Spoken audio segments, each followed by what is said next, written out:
Welcome everyone. My name is Shannon from the Macedon Public Library, and I'm here today with a craft video. So today I am going to be talking about this felt fox stocking that I have made. And I wanted to talk a little bit about the program that is on Creativebug, which is where I learned how to do this activity. And so this is a really cute holiday stocking that I made, and it's made of felt, and it's hand stitched, and it is functional. It does open up at the top. So I was just going to talk about a little bit of my experience as I made this one, and just to talk about a couple points that I thought were maybe a little bit more tricky, or things that I thought would just be helpful to know going into it, just to pay attention to. So starting at the beginning, I went to Jo-Ann Fabrics to actually get the felt for this project. As you can see, it's kind of pretty tall and large, and the normal sheets of felt that you would just buy at the store was going to be too small for this project. I know you can buy longer sheets of felt, and I'm not sure if those are actually long enough for this project, but I ended up just going to Jo-Ann Fabrics and just buying felt off the bolt. If I remember correctly, I think of the white, I got half a yard, and I had a little bit extra. And then of the orange and red, I got, I think, a quarter of a yard. And the directions call for wool felt. I think you can use either or. Wool felt is a little bit more expensive than regular felt. My white and my red are wool felt, but my orange is actually just regular synthetic wool because I couldn't find the orange in the wool at the store. So I ended up just going with synthetic, and I think it's pretty small difference in the felt. You couldn't really even tell the difference. So feel free to get whatever kind you would like. And then when you go ahead and you print out your pattern on Creativebug, you can print it out on just printer paper, and then you can cut it out, and then you'll actually tape it together because it's for several sheets. So you can kind of see that I taped my pieces together. So this will be your pattern that you will print out for your activity, and then you can go ahead and get started sewing your stocking together. When you're getting started, after you've cut out all of your templates, you'll have to decide what kind of color embroidery floss you're going to use. So you'll use embroidery floss, and I ended up using black for the whole project, which is the same as the instructor did in the video on Creativebug, but she does mention that you can use different colors of embroidery floss if you'd like it to blend in a little bit more to your project. One note that she had made that I thought was kind of cool, she almost always uses a different color embroidery floss than her fabric to make it stand out a little bit more, just because you are hand stitching, and it's cool to see your handiwork and just to kind of appreciate all the hard work you put into your project. And so I ended up going with the black so you can see all the stitching of our project. And so one note with that, I think, is the most tricky part of this project is that you can see everything. So you have to just be conscious of your stitches to make sure they're as neat as you can make them, you know, your spacing and how far your stitches go in, just so that they're even. And then also when I was stitching on my features, I think stitching the eyes on was a little bit tricky, just trying to make them the same size and shape. So I tried my best to make them look even. All right, so going into Creativebug, I'm going to share my screen with you, and then I thought we would take a look at a couple spots that I thought were a little bit more tricky. I'm going to go ahead and share my screen. All right, so you should be able to see the Creativebug, and this is the video for the instructions.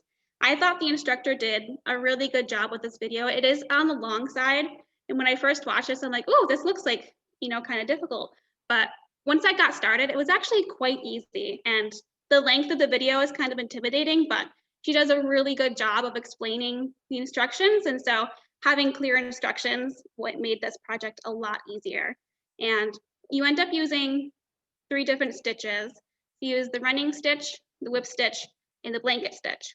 And don't let that intimidate you, because they're actually really easy stitches, and she goes through all 3 of them in the video, so you can learn how to do those stitches right in the video.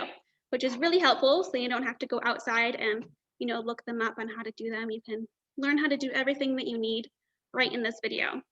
So the first bit that I wanted to go over was the ears. And so you have to make a slit in the orange felt for this project so that you can slip your white part of your ears in there. And you also will have to make a slit in your felt for your loop as well. And so she uses really pointy scissors to pierce the felt and to make a slit. But I didn't have that kind of scissors. I just had normal fabric scissors, and my scissors wouldn't pierce the felt. So I ended up actually using an X-Acto knife to kind of improvise so that I could pierce the felt and make a straight line with mine. So I was just going to go over that bit in the video where she makes a slit in the ear. So we will watch that real quick and then we'll talk about it.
And there we go. Yeah, so that's her using her sharp scissors to pierce the felt. And again, I didn't have those, so I went with the X-Acto knife, and that worked nicely for me to kind of improvise and make do. So if you don't have any of those kind of scissors, you can use an X-Acto knife, and that worked just fine for me. So that was one part that I thought was a little bit trickier just because I had to use a different instrument for that. And then next, it's mostly just paying attention to detail in the instructional video. So I thought I would go over one of those instances and we would go over what I thought was tricky about it. So I'm just going to switch my video if you'll bear with me real quick. I'm going to go, so this is the different parts of the video and it'll show you how to go through the whole project. So we are going to go to 547.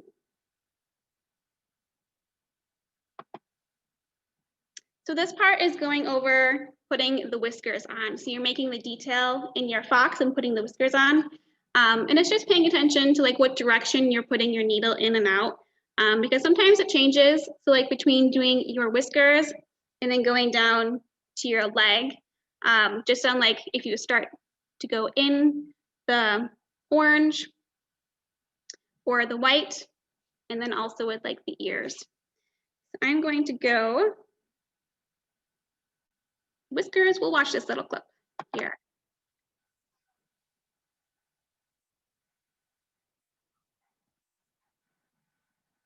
She started from the back in the orange and came up to the front.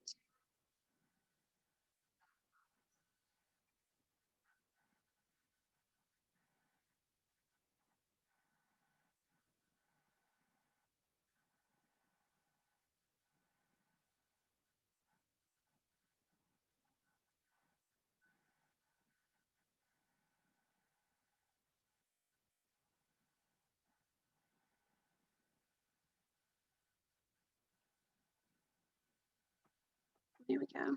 So when she was done, her needle was in the back of her felt. And then if you go to where she's doing the leg, it's just a little bit different. And so that just tripped me up for a minute until I realized that. So we're gonna go to 721. We'll watch that little bit.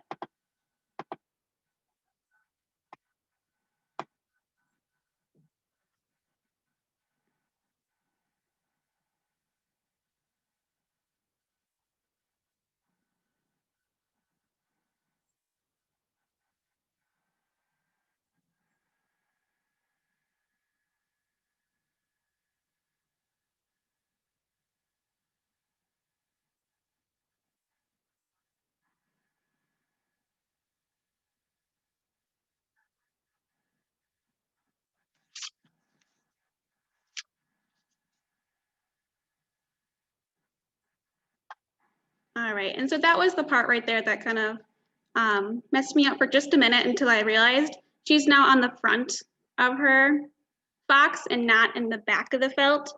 And so she's starting on the front to go back on her stitch. I hope that makes sense and I'm not just confused anymore. But yeah, so that was just a difference from the whiskers to the little leg portion, was just which way the needle ended on the stroke. And then very lastly, two other little bits. Here's, I'm gonna go back to the ears.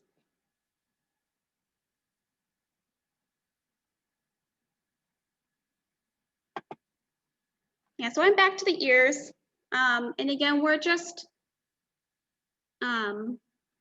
connecting our ears. So we're stitching on our ears to our felt. And again, this was just a detail portion of, you know, where we're putting our needle. So we'll watch this little portion and then we'll talk about it.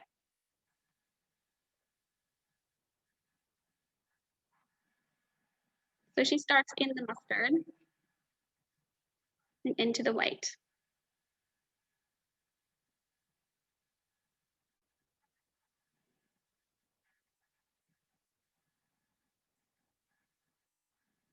Again, it goes in the mustard and then back out the white for that bottom portion of the ear.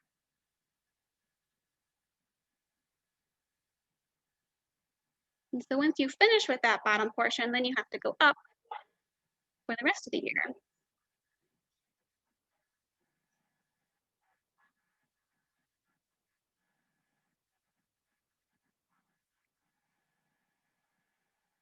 And so you can kind of see here, now she's starting with the white and then she's going into the mustard. So it just switched a little bit there. And that was the main thing that I just wanted to highlight right there, is that it just switches. Let's see if we can get a good view of it. Yeah, so at the bottom here, she goes in the mustard and then into the white, and then over here, she goes in the white and into the mustard. So that was really the only little portion that had just tripped me up for a second and just made me look again at the instructions. So again, it's just making sure you're looking at the instructions, and it just depends on how picky you'd like to be, really. And then the very last thing is the finishing touch of putting our stocking together, and that is the blanket stitch.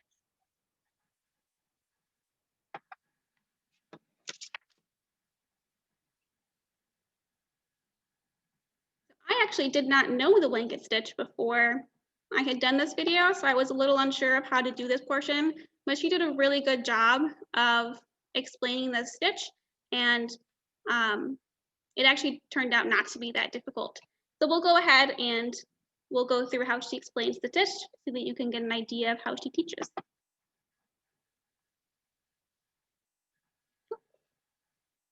Go back just a little bit.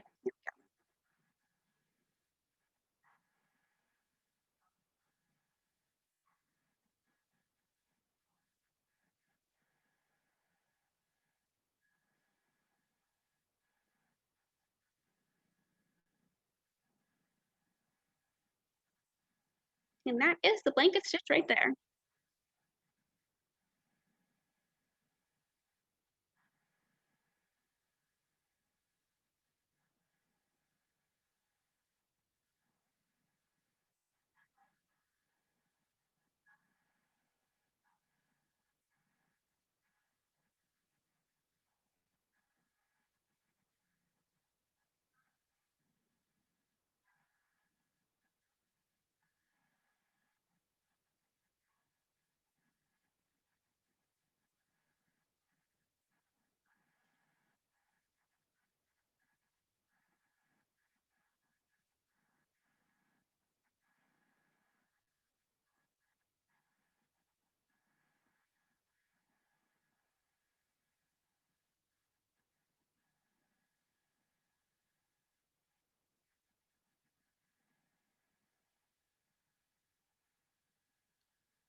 So that's a little snippet of how to do the blanket stitch and just kind of how she teaches to go along. I thought it was really helpful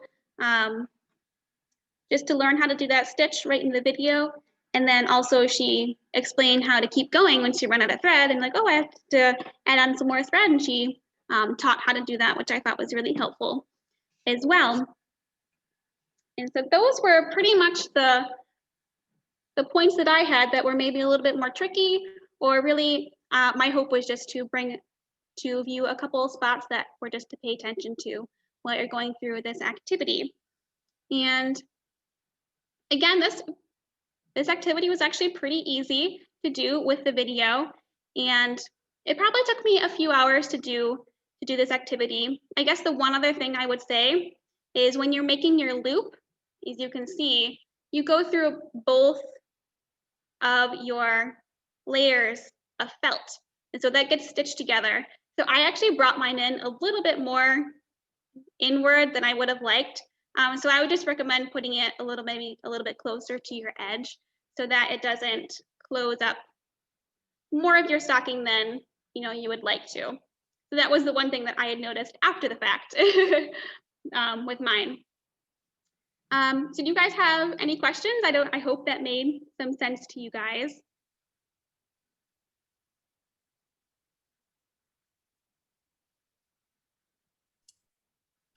No questions. No questions? Nope. So I thought lastly, I would just show you guys how to get to Creativebug and how to get to this pattern so that you guys could try it yourself. And if you go to our website, so it's Macedon Public Library.org.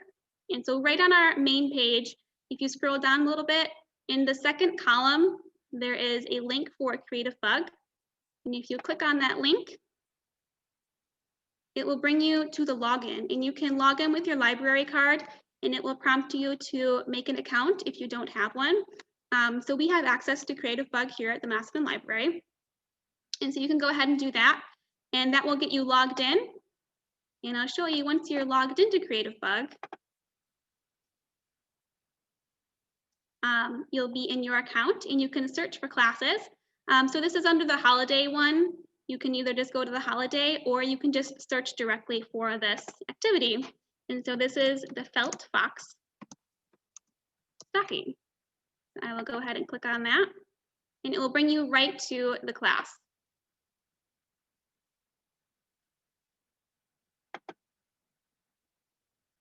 There we go. So this is the class for how to make this, and it'll have the PDF download, which you can click on, and that will be your pattern that you can print out so that you can have the pattern to make it. And then you can have the link to each of these videos, and it will go through each step that you'll need to complete this activity, and that you will have this as your finished product. So I hope you guys enjoyed, and I think that is all I have for you today. And I had a lot of fun making this activity. So I hope you guys will give it a try as well. I will see you soon then. If you don't have any other questions. Nope, we're set. All right. Well, thank you guys for joining me today. And we'll see you probably soon. Thank you, Shannon. You bet. You are welcome.